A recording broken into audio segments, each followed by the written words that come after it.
Everyone's favorite topic, the resume. I doubt that many people actually enjoy writing their resume, but unfortunately it is a required part of a job search. Well, actually in a later video, I'll argue that this is not the case, but for now, let's leave it at that. In order to maximize your chances of getting an interview, you will most likely need a resume. A brief document that someone will glance over it about 10 seconds and decide if you are worth talking to for a potential interview or phone interview. How can we increase the odds here? Now, resumes are a bane to everyone's existence. Nobody likes writing them. And no employer offers a job just because of somebody's resume. So you need to treat it accordingly. Resumes are simply a way to get interviews. And again, you'll see soon that it's not the only way. Spend very little amount of time on your resume, no longer than a day. Look at the types of jobs that you want to have and have the words and characteristics described in those job postings on your resume.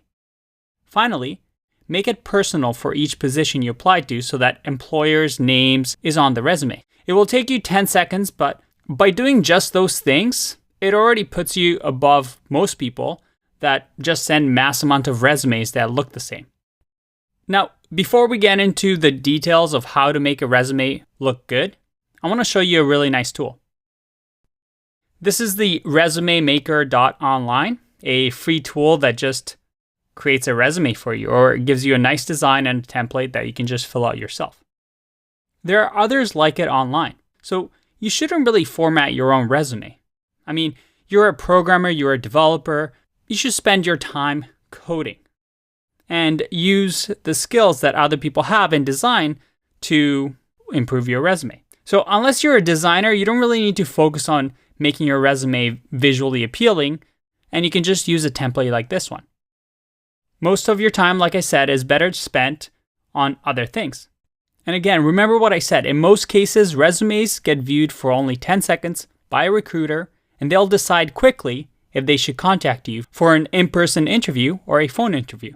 Most people spend too much time on the resumes, tweaking small things, changing fonts, and well, it's just a waste of time. Once you have a good resume that returns a good result, then you're all set and you shouldn't stress about it.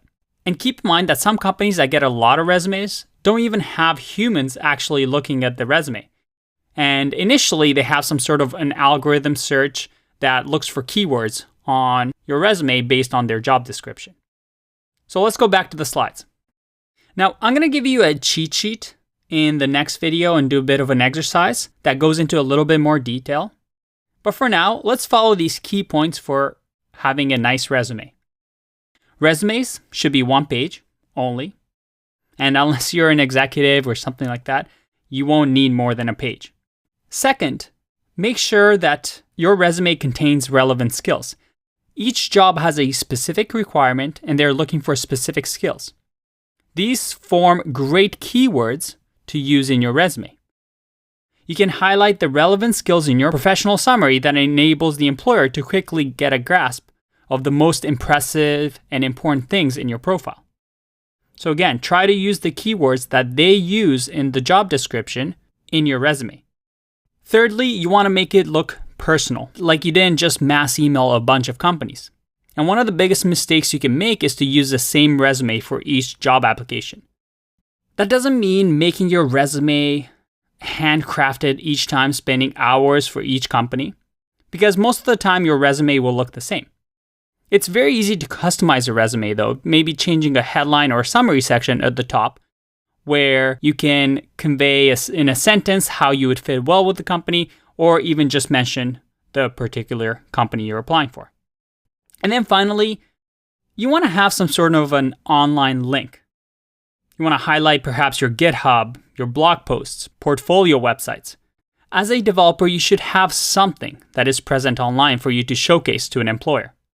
As a matter of fact, that is more impressive than a resume. And this is something we'll talk about later in this section. But that should be clearly highlighted on your resume. All right, these are just bullet points, and it's kind of hard to explain this without actually showing you a demo. So it's time for a little exercise. I have a little resume cheat sheet for you, And in the next video, I'm going to show you an example of a bad resume, then use the checklist to see how we can improve it. I'll see you in that one.